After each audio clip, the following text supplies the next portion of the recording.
Martes 3 de marzo del 2020, ¿qué tal? Muy buenos días, bienvenidos a su programa Contacto Directo. Empezamos revisando quiénes son hoy nuestros invitados y nos acompañará Pablo Dávila, el presidente coordinador del Comité por la Institucionalización Democrática. La entrega al CNE de más de 100.000 firmas para convocar a una consulta popular que elimine el Consejo de Participación Ciudadana. Pero la Asamblea Nacional tiene su propio proyecto para modificar las competencias del quinto poder, entre otros temas. Pasará la consulta, lo conversamos. También estará Ernesto Carrasco, el presidente de la Federación Médica Ecuatoriana. Y vamos a hablar sobre la crisis global en el sistema de salud que diariamente desatiende a cientos de miles de seres humanos y ahora se agrava con la emergencia del coronavirus. Lo vamos a analizar. Y además estará con nosotros Jimmy Candel, asambleísta por Santa Elena y presidente de la Comisión de Educación. El examen Ser Bachiller, ¿qué soluciones están concretando para no dejar a miles de jóvenes sin educación? ¿O este es otro caso de todo cambia pero nada cambia?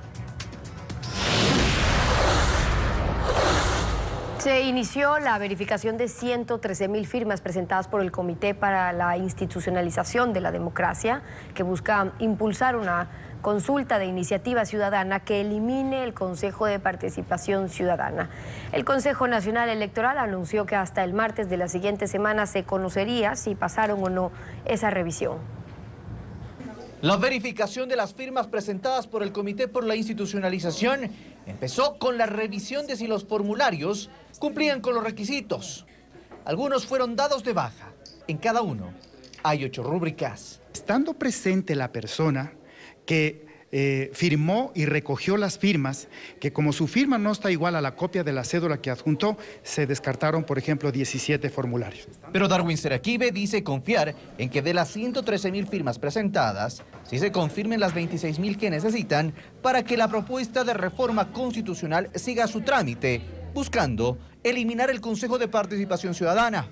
Pero dice no confiar del todo en los observadores ciudadanos que se acreditaron para esta verificación. No son ciudadanos independientes. Esta señorita dijo que ella no sabía y que venía de parte del señor Chukchilán. El señor Chukchilán es asesor jurídico del Consejo de Participación Ciudadana. En los observadores dicen que no representan a ninguna organización y que se acreditaron individualmente. Reconocen que no están de acuerdo con que se elimine el Consejo de Participación. A pesar de que eso tampoco es un inconveniente, porque todos tenemos derechos de ejercer nuestro derecho de participación. El Consejo Electoral tiene 7 días para concluir con este proceso. La actualidad, los protagonistas, el análisis y la información en Contacto Directo.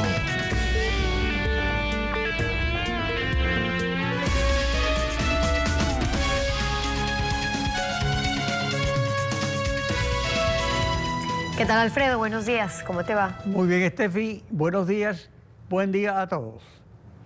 El jueves 27 de febrero, el Comité por la Institucionalización Democrática presentó 113.116 firmas más que las anteriores para completar el requisito de una reforma constitucional de iniciativa ciudadana que elimine al Consejo de Participación Ciudadana.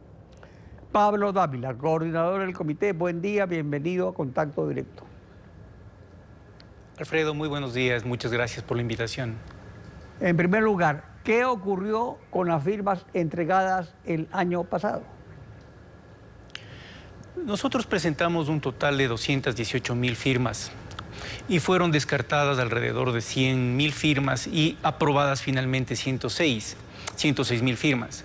En el proceso, evidentemente, siempre habrá un porcentaje de firmas que son descartadas porque no cumplen con los requisitos formales de revisión.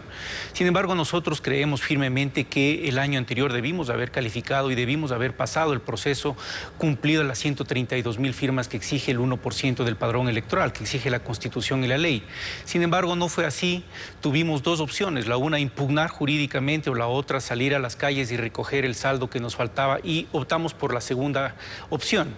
Hoy en día, en cambio, estamos absolutamente convencidos de que las 120.000 firmas que hemos presentado en total, porque después del jueves 27, el viernes 28 presentamos un saldo adicional, van a pasar el saldo que nos falta y vamos a poder seguir este proceso de discusión constitucional. En la Asamblea, aparte de este problema, ¿cómo se cruzan la enmienda constitucional de los asambleístas, que solo toman la facultad nominadora del Consejo de Participación, y la reforma constitucional del Comité de Iniciativa Ciudadana, que suprime a dicho Consejo? La Asamblea Nacional evidentemente tiene el derecho de tramitar la opción que ellos han promovido y que consideran más adecuada. Sin embargo, tienen la obligación de tramitar la propuesta que ha planteado en representación de la ciudadanía el Comité por la Institucionalización Democrática. Nosotros, una vez que tengamos las firmas de respaldo, llegaremos a la Asamblea Nacional, la cual será notificada por parte del Consejo Nacional Electoral para que inicie el trámite de discusión constitucional. Independientemente de la propuesta que ellos llevan por delante sobre la eliminación de ciertas atribuciones del Consejo, deberán necesariamente discutir la propuesta para la eliminación del Consejo. Tendrán que votar sobre esta propuesta y tendrán que tomar una decisión. Una vez que eso ocurra, nosotros obviamente estaremos vigilantes de todo el proceso, y en caso de que por A o B circunstancias se pretenda dilatar o se pretenda no decidir, acudiremos a la Corte Constitucional para el control pertinente y para el respeto y para que se vele por el derecho de participación ciudadana. Algo muy importante es que las dos propuestas son diferentes en un sentido. La Asamblea solamente se toma la facultad nominadora del Consejo y se mantiene las funciones del Consejo de Participación en la lucha anticorrupción. En la propuesta del Comité, ¿cómo queda la lucha anticorrupción? ¿También desaparece o quién la asume? Básicamente la lucha anticorrupción actualmente le compete en la práctica a autoridades como el Fiscal General del Estado, al Contralor General del Estado. El artículo 208 de la Constitución efectivamente le da ciertas atribuciones, pero de manera nominal y formal al Consejo de Participación Ciudadana. En la práctica, los órganos que están encargados de hacer las investigaciones pertinentes, de velar por el uso adecuado y el manejo adecuado de los fondos públicos es el Contralor, y aquella autoridad encargada de iniciar las investigaciones penales correspondientes por delitos contra la administración pública es el fiscal. Así que toda propuesta de fortalecimiento institucional debe ir encaminada precisamente a fortalecer esos órganos, no el Consejo. Nosotros creemos que la eliminación del Consejo es la decisión más importante y más responsable.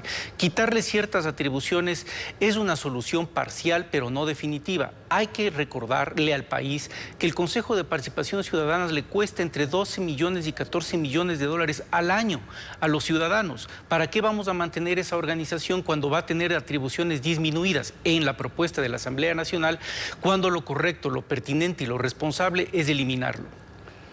Sin embargo, la Fiscalía y la Contraloría ya existían cuando se dictó la Constitución del 98, que creó la Comisión Cívica Anticorrupción. La de 2008 sustituyó la Comisión Cívica por el Consejo de Participación, que lamentablemente jamás ejerció esa función. Pero en la propuesta de ustedes, entonces, simplemente quedan Contraloría y Fiscalía, queda lo que había antes en el 98, ¿o de qué forma hacer los refuerzos? Nosotros estamos planteando dos reformas adicionales, Alfredo, que son muy importantes. La primera, estamos conscientes que los ciudadanos no solamente reclaman la eliminación de un órgano que fue el germen y la raíz de todo acto de impunidad en los últimos 10 años en la administración anterior, sino que es imprescindible también mejorar los mecanismos de trabajo en la Asamblea, al interior de la Asamblea Nacional. Por tanto, estamos planteando reestructurar la Asamblea Nacional en dos cámaras, una de asambleístas, diputados, una de senadores, o como se los quiera llamar, a efecto de que haya un control interno en el ejercicio de las funciones fundamentales de la Asamblea. Entiéndase, la designación de autoridades, los procesos legislativos y, por supuesto, el control político. Y la segunda, que va de la mano con la reflexión que usted plantea, es darle total independencia a la la Fiscalía General del Estado. La Fiscalía actualmente depende organizacionalmente, aun cuando está consagrado el principio de independencia en la Constitución, depende administrativamente el Consejo de la Judicatura. Es decir, el Consejo de la Judicatura se encarga de los procesos de designación de los fiscales en coordinación con la Fiscalía, pero manteniendo un control sobre ese proceso, lo cual es inaceptable. Eso solo ocurre aquí en el Ecuador y tiene que ser eliminado. Esos órganos, por supuesto, que han existido en el pasado, pero recordemos que es la Constitución del 2008 la que le entrega al Consejo de Participación Ciudadana la posibilidad de designar a las principales autoridades, incluyendo fiscal, incluyendo contralor.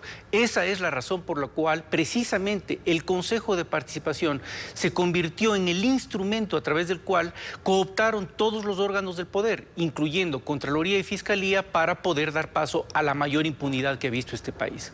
Y esa forma de designación se mantiene con la propuesta de enmienda constitucional de la Asamblea, porque por lo menos se mantiene lo del Consejo de la Judicatura, que fue la metida de mano de Correa. Justamente esa enmienda de Correa fue la metida de mano de Correa, y la enmienda de la Asamblea deja intacta la metida de mano de Correa.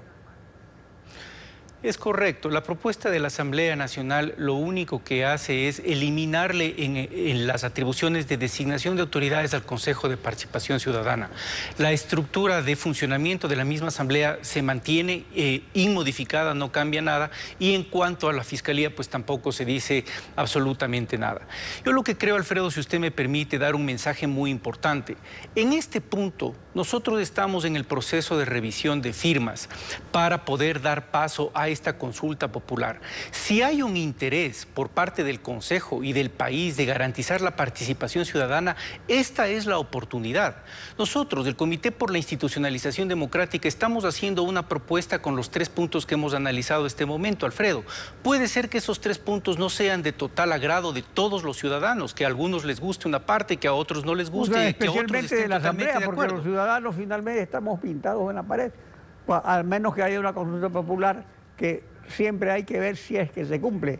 Pero la reforma propuesta por el comité también modifica pues la composición de la Asamblea. Esto la vuelve incómoda o indeseable para la Asamblea, para una Asamblea que defiende sus atribuciones solamente. Seguramente. Nosotros en la propuesta estamos planteando la reducción de los asambleístas actualmente de 136 a 94. Estamos planteando eliminar todos los asambleístas suplentes. Estamos planteando crear un Senado que, sumado a los representantes, sumarían 124. Estamos planteando mejorar los requisitos para ser designados asambleístas y senadores. Estamos planteando cambiar los plazos de designación para que la ciudadanía pueda sancionar con el voto popular si es que su representante, su asambleísta o su senador ha cumplido las funciones. Indudablemente eso le va a resultar incómodo a muchas personas, pero esta es la oportunidad que tenemos los ecuatorianos para votar por una propuesta que refuerza la institucionalidad pública sin pensar en intereses particulares. Pero si en el Consejo Electoral hemos visto que funciona la mayoría partidista actualmente, respaldada por una mayoría en la Asamblea, al menos así ocurrió con el juicio político de la presidenta del Consejo Electoral. ¿Teme el comité que el Consejo Electoral entonces también rechace las nuevas firmas? Nosotros vamos a estar absolutamente vigilantes de este proceso.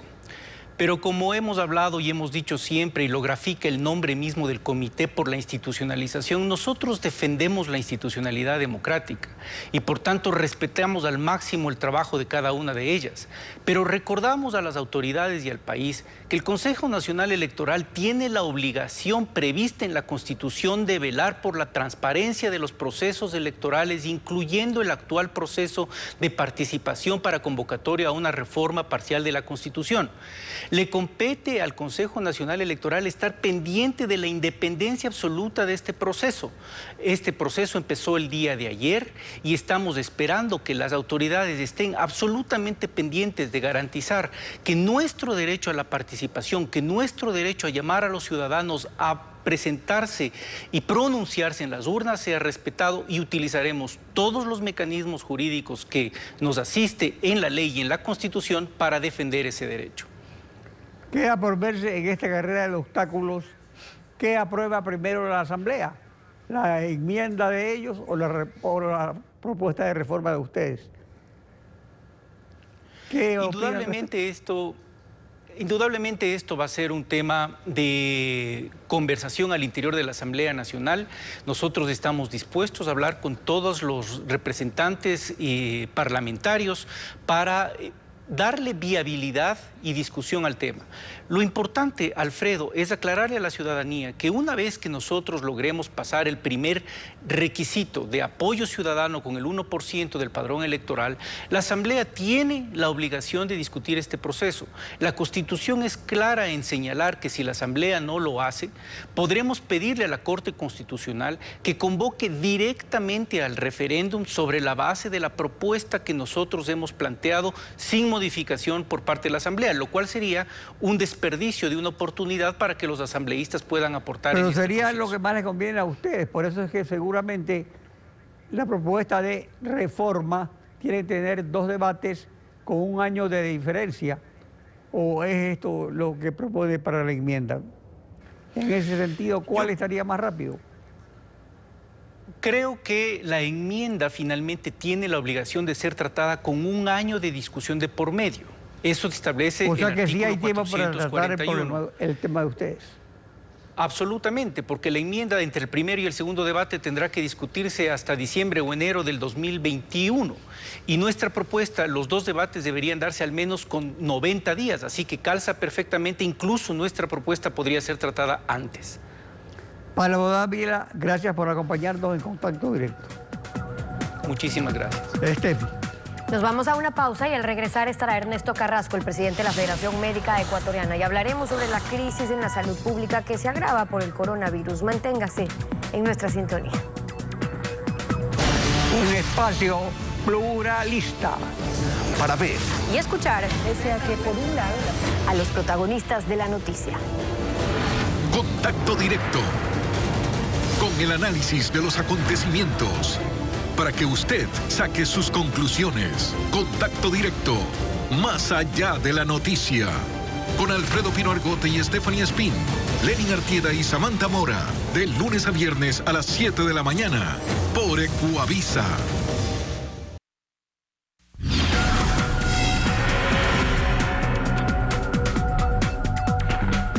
Ernesto Carrasco, presidente de la Federación Médica Ecuatoriana, bienvenido a Contacto Directo. Buenos días, Steffi. Un saludo a todos quienes nos están mirando. Buenos días también. Desde el aspecto médico, de salud, preventivo, ¿estamos tomando las medidas necesarias para que no sean más los contagiados? Bueno, es lamentable, ya lo habíamos anunciado antes, que no era cuestión de si había o no había posibilidad de tener coronavirus aquí en el país, sino de cuándo lo íbamos a tener. Esto ya se concretó, tuvimos la paciente 0, que es esta ecuatoriana que vino de España.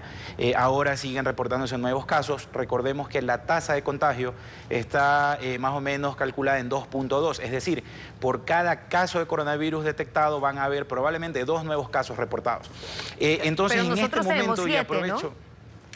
Sí, hasta la fecha están reportados 7 aquí en el país en coincidencia con la paciente 0 en base al cerco epidemiológico que se ha realizado. Cabe anotar también, como lo habíamos dicho anteriormente, que ya a estas alturas hacer un cerco epidemiológico exhaustivo y preciso va a ser un poco complicado porque hubieron pasajeros que vinieron con la señora en el vuelo de Iberia que no están en cerco epidemiológico y de igual manera los pacientes que ya son portadores del virus, muchos de ellos son asintomáticos y no están tampoco en aislamiento. Según los últimos estudios reportados también, el 28 de febrero, New England Journal of Medicine publica el último estudio en una cohorte de 1.099 pacientes en China y ya hay otra data, por ejemplo, que el 3.5% del personal sanitario se va a ver afectado o se vio afectado en China y vamos a esperar acá lo mismo. Entonces, no es hora de pensar que esto... también que, digamos, la propagación, el contagio tampoco es que sea muy difícil. Si estamos hablando, el Ministerio de Salud habla de cifras de 170 personas, 177 para ser exactos, que contactaron del caso primario, ¿no? De las personas con las que había estado en contacto o que pudieron por lo menos en esos primeros momentos evidenciar que si entró a la piscina, con quién se fue, con quién vino, cómo se movilizó, y a esas personas hacen el contacto y de esas ya tenemos 7 personas, claro, no es que hay complicaciones, son casos leves, pero que tienen el virus. Una cosa es que sea de fácil contagio, pero luego es que sea grave. Claro, justamente muy buena la observación que hace. En la última publicación del New England Journal, en esta cohorte de 1.099 pacientes en China, de ellos el 80%, es decir, más de 900 pacientes, fueron catalogados como casos de leves a moderados. Es decir, muy poca gente se complica con esta enfermedad, exclusivamente el 15% de los pacientes que puedan adquirir el virus van a sufrir complicaciones que puedan requerir hospitalización y tan solo un 5% va a presentar un cuadro crítico que pueda requerir una unidad de terapia intensiva. A la comunidad, si queremos ser enfáticos en esto también, en ciertas medidas, número uno, este es el mejor momento posible para poder vacunarse contra influenza. La gente me va a preguntar qué tiene que ver la influenza con el coronavirus. Esto es sencillo. En este momento, las salas de emergencia de los hospitales públicos y de las clínicas privadas están abarrotadas de gente con síntomas respiratorios por el temor del coronavirus. Si nosotros ya nos vacunamos contra influenza, obviamente habremos descartado casi el 50% de las posibilidades en un diagnóstico al ir a un hospital. Es decir, con esto nosotros colaboramos con el sistema de salud. Es verdad que la vacuna ya ahora está escasa porque la campaña de vacunación contra influenza fue en noviembre, diciembre y enero, pero quienes tengan recursos sería recomendable que se apliquen esta vacuna porque también la hay en medios privados. Entonces esto ayuda. En segundo lugar, el tema que se ha satanizado mucho, que es el uso de las mascarillas. Pero esa ayuda, para dejarlo claro, es únicamente para saber que no se trata de ese caso, es decir, estamos teniendo, sobre todo en Babahoyo, tuvimos más de 250 atenciones que se dieron ayer en estos casos específicamente. Luego vamos a hablar si estamos en capacidad. Ahora son 7, es un caso primario, pero en el caso de que esto sea mayor, las medidas que se tienen que tomar también en esas zonas y con esos hospitales. Por lo que usted dice, ok, la influencia, para descartar que no se trata de eso y entonces sí tener que tomar otras medidas si ya estando vacunado presenta los síntomas.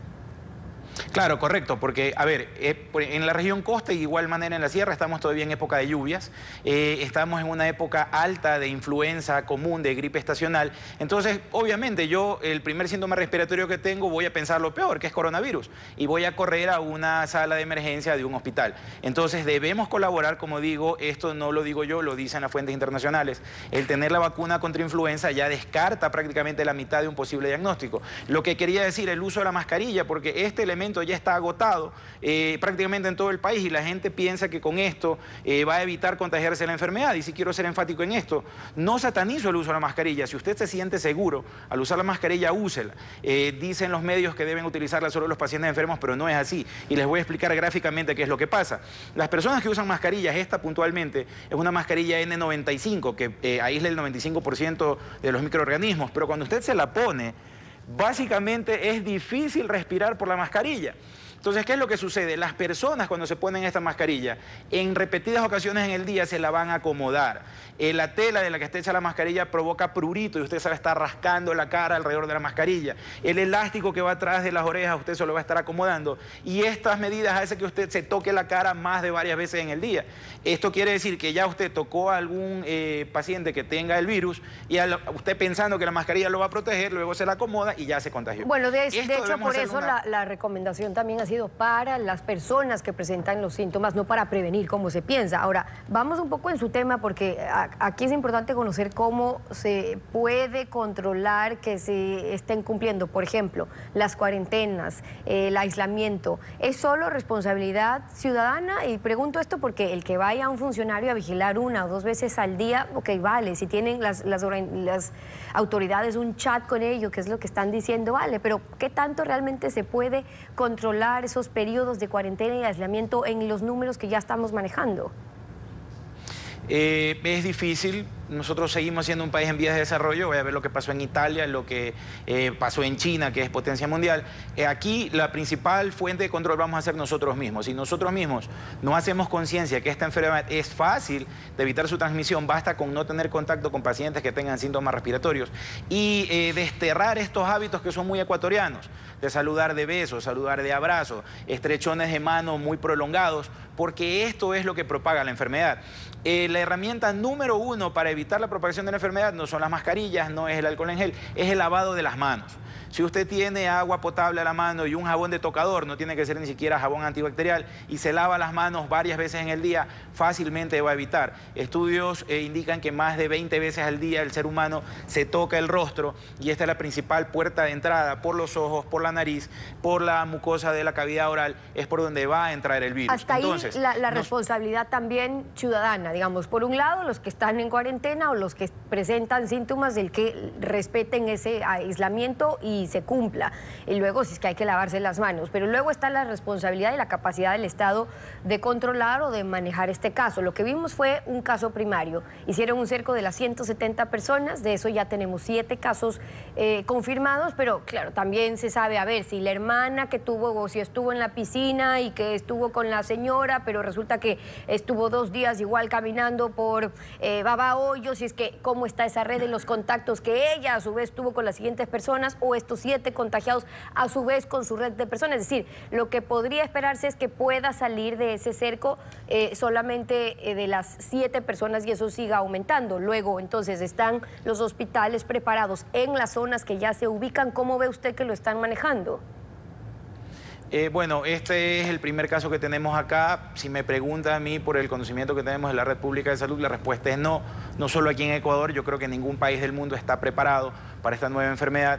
Hay medidas adicionales que se pueden tomar. Recuérdese que aquí en nuestro país una de las principales fuentes de ingreso también es el turismo. Entonces, ahorita estamos lidiando con el caso cero de esta señora que vino de España, pero es muy probable que sigan viniendo gente de Italia, que venga gente de Alemania, que venga gente de otros países europeos donde ya está el virus y todavía no se reporta, y que vengan a nuestro país. Entonces, no importa las personas que vengan con casos importados, lo importante de esto es que las personas hagan conciencia y eviten el contacto con otras personas de estos modos para impedir que haya una propagación comunitaria. Ya tenemos casos locales y podemos llegar a un escenario de una propagación comunitaria aquí en nuestro país. La dificultad es sobre todo cuando no presentan síntomas. El caso de la señora, así que no presentaba síntomas cuando ingresó al país. Entonces, luego, ¿cómo se están manejando en aeropuertos? En Perú, por ejemplo, veíamos cómo tienen este hospital móvil para trasladar inmediatamente a quienes se sospecha que tienen el virus directamente al hospital. En Ecuador estamos haciendo los controles correspondientes, pero veíamos, reportábamos nosotros, uno de nuestros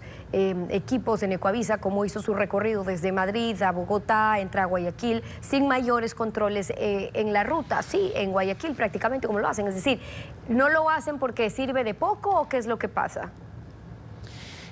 No, lamentablemente, bueno, cada país está lidiando con sus problemas de la mejor manera. Nosotros, vuelvo y repito, no tenemos toda la infraestructura que tienen otros países como Colombia o Perú, no se diga Estados Unidos o China. Estamos aprendiendo al andar, esperemos, y con la colaboración de la ciudadanía, que este caso pueda ser, estos casos nuevos puedan ser contenidos y se evite la propagación. Por eso, vuelvo y repito, vamos a tener nuevos casos importados, vamos a tener nuevos casos locales de contagios comunitarios, entonces es cuestión de tiempo, pero debemos estar preparados para ello. Ernesto Carrasco, el presidente de la Federación Médica Ecuatoriana, gracias por venir hoy a Contacto Directo. Muchas gracias. Vamos a una pausa, 7 de la mañana con 32 minutos, y al regresar estará Jimmy Candel, asambleísta presidente de la Comisión de Educación. La solución a la crisis de ser bachiller está en la iniciativa de legislación de la Asamblea para reformar la ley de educación. Ya regresamos con eso.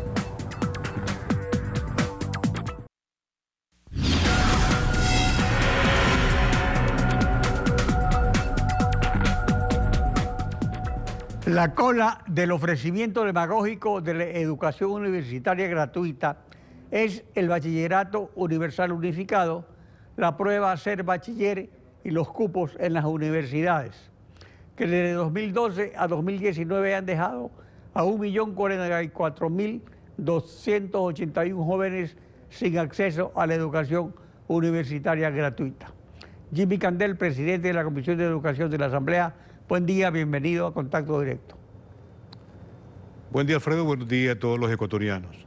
Bueno, efectivamente hemos visto y estamos observando que este tema de la filtración de exámenes que se hizo y ocasionó un escándalo en el país, determinó que había un problema en la educación básica, intermedia y educación superior. Y eso nos ha permitido tener algunas reflexiones que en definitiva significa que el Ministerio de Educación debe iniciar un proceso de evaluación a docentes y rectores de colegios, que se permita evaluar y calificar dónde está la falla. No cumplen con la malla curricular, los jóvenes que van a hacer el examen Ser Bachiller dicen, eso nunca hemos visto, en todo caso hay un problema bastante fuerte. Lo que ahora, usted está pero topando... las irregularidades 2020 en el examen Ser Bachiller solo serían un episodio más en un problema estructural, que no solo es de evaluación. La Comisión de Educación de la Asamblea Nacional tramite algún proyecto de ley que dé una solución a este problema estructural del sistema educativo y no solamente esperar esa evaluación, que podría demorar hasta las calendas griegas, dado que así tratan los asuntos en el Ejecutivo. Ese es el problema del Ejecutivo. Bueno, nosotros consideramos que es importante y hemos resuelto en la Comisión de Educación declarar en emergencia el sector educativo. El gobierno no lo entiende, nosotros estamos trabajando en una reforma a la ley que signifique que el Ministerio de Educación atienda y observe y haga lo que tiene que decir la ley. Porque usted sabe, Alfredo, que los gobiernos de turno dicen, déjalos nomás que hagan la ley en la Asamblea, que nosotros hacemos el reglamento. Y lo hacen el reglamento de la forma que ellos quieren y a su antojo y no cumplen la disposición legal. Eso lo ha sucedido y hay muestras claras al canto. Pero también existe la facultad del control político de la Asamblea. Precisamente la Asamblea hace las leyes. Y luego la Asamblea tiene el control político para verificar si se cumplen o no se cumplen las leyes. Por eso es que muchas veces, cuando se plantea un juicio político, comienzan a hablar de cosas que no corresponden. El juicio político es eso, es para verificar si lo que hace la Asamblea queda pintado en la pared o si realmente se cumple.